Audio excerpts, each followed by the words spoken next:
Prank tarik tudung. Kenapa konten bodoh sebenarnya disukai ramai? Baru-baru ni viral di mana seorang YouTuber buat prank tarik tudung perempuan. Video tu memang viral gila sebab YouTuber tu baru je keluarkan satu video dekat YouTube dia dan mendapat ratusan ribu tontonan. Walaupun video tersebut dapat kecaman yang bertubi-tubi, ramai yang maki hamun content creator yang buat konten yang macam tu. Tapi tahu tak korang, sebenarnya jauh di sudut hati masyarakat, dia orang sebenarnya enjoy konten yang sebegitu rupa. Kalau tak, takkanlah boleh viral kan? Walaupun video tersebut hanyalah sebuah lakonan, tetapi netizen tetap terus kecam konten creator tersebut dan terus menyebarkan kepada orang ramai. Sampaikan portal hiburan yang boleh dikatakan agak terkenal pun interview Mamat yang buat konten tu. Boleh dikatakan Mamat tu misi dia berjaya lah disebabkan video tersebut boleh viral walaupun ianya impak yang negatif. Tapi sebenarnya benda ni bukan kes baru. Bukan je cerita pasal prank tarik tudung ni. Banyak lagi konten-konten yang boleh dikatakan bodoh juga tetapi cepat naik, cepat viral dan cepat menguntungkan pencipta konten tersebut. Jadi kenapa sebenarnya konten sebegini boleh mendapat sambutan yang hangat walaupun orang kecam, tapi sebenarnya jauh di sudut hati diorang sebenarnya suka? Faktor pertama kenapa konten sebegini boleh berjaya adalah kerana konten macam ni memainkan emosi. Nak buat konten yang cepat naik, cepat viral, kita perlu menggunakan sesuatu yang boleh mencuit emosi netizen, lebih-lebih lagi emosi marah. Bila marah ni, bila netizen boleh marah dengan sebegitu marahnya, lagi cepatlah ianya viral. So netizen pun boleh senang nak share kepada rakan-rakan dia sambil kecam-mengecam. Contohnya kita boleh tengok konten-konten yang sebelum ni pun pernah viral. Contohnya ahli perniagaan kosmetik buat lagu-lagu pelik-pelik sambil pakai baju Melayu yang tak macam baju Melayu tapi boleh viral gila-gila. Contohnya orang gaduh dekat live, orang buat duit palsu. Semua ni memang mendatangkan kecam tapi untuk viral tu mudah. Dan benda ni boleh bina personal branding orang tu sendiri. Lepas viral senang lah, boleh buat macam-macam. Boleh jual barang ke, boleh jadi influencer ke, buat paid review ke, senang. Buat konten-konten yang beremosi ni juga boleh apply dekat banyak pihak. Contohnya sifu-sifu yang ajak orang untuk trade ke apa ke kan. Diorang post duit lah, diorang post gambar kereta mewah lah untuk menarik orang-orang supaya beremosi untuk jadi cepat kaya macam diorang. So diorang pun menayangkan perkara-perkara yang mewah ni untuk tatapan umum. Padahal masyarakat yang terpedaya ni lah menjadi sumber pendapatan diorang. Jadi diorang pun nak juga trade ke apa ke kan. Padahal diorang cuma nak promote link diorang je. So bila korang melabur menggunakan link diorang ni di bawah broker diorang ni, diorang dapat commission.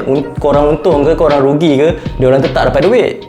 Sama lah juga dengan owner produk-produk timbang kilo ni. Diorang tunjuk kemewahan diorang supaya korang nak jadi macam diorang dan jadi ejen jual produk diorang. So senang diorang nak dapat untung sebab korang jadi ejen. Faktor kedua kenapa konten sebegini cepat naik adalah konten macam ni ringan. Untuk konten-konten yang memberikan edukasi atau informasi ni boleh naik tapi lambat. Tapi bila buat konten yang ringan yang macam ni, yang macam tarik tudung ni ke apa benda je kan, benda-benda yang bodoh ni, benda ni menyebabkan senang orang nak tengok dan consume. Hal ini disebabkan ramai di luar sana sibuk dengan kerja.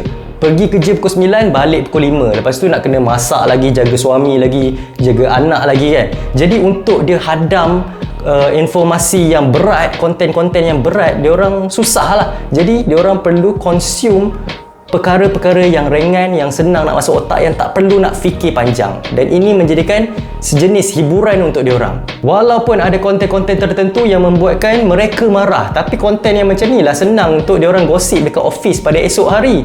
Ataupun diorang boleh update dekat story diorang atau kat Twitter diorang untuk ajak orang lain kecam beramai-ramai. Tapi dalam masa yang sama, diorang sedang menyebarkan. Boleh dikatakan jarang lah orang nak borak mengenai perkara-perkara yang berat. Jadi diorang lebih prefer untuk borak konten yang ringan sebab boleh borak panjang. Contohnya tak ada orang sangat nak borak, kau tahu tak kenapa Elon Musk nak menaluki Mars? Atau kau tahu tak kenapa MySpace boleh gagal? Benda ni memenatkan otak. Jadi diorang memilih untuk cerita benda-benda yang remeh dan ringan. Contohnya kau dah tengok belum prank orang tarik tudung? Benda ni boleh jadi berbual panjang sebab benda ni adalah sesuatu yang ringan yang semua orang boleh hadam.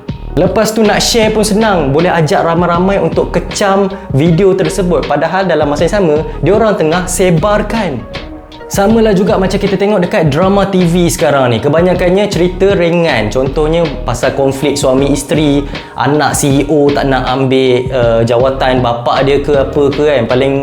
Paling kuat pun konflik suami isteri gaduh ataupun orang ketiga datang. Benda ni adalah ringan untuk dikonsum. Konklusinya, masyarakat kita perlukan hiburan yang ringan untuk senang diorang nak hadap, dan makin beremosi seseorang itu apabila menonton konten tu, makin senanglah konten tersebut nak viral.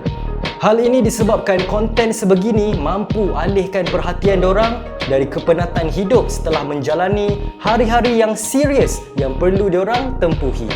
Jadi, itulah sebab kenapa konten yang bodoh boleh viral. Kalau korang suka topik yang macam ni, jangan lupa subscribe channel ni. Jangan lupa juga like, share dan komen. Berikan pendapat korang di ruangan bawah. Nama saya Ras Daniel. Terima kasih kerana menonton. Selamat tinggal. Jumpa lagi. Assalamualaikum. Ciao.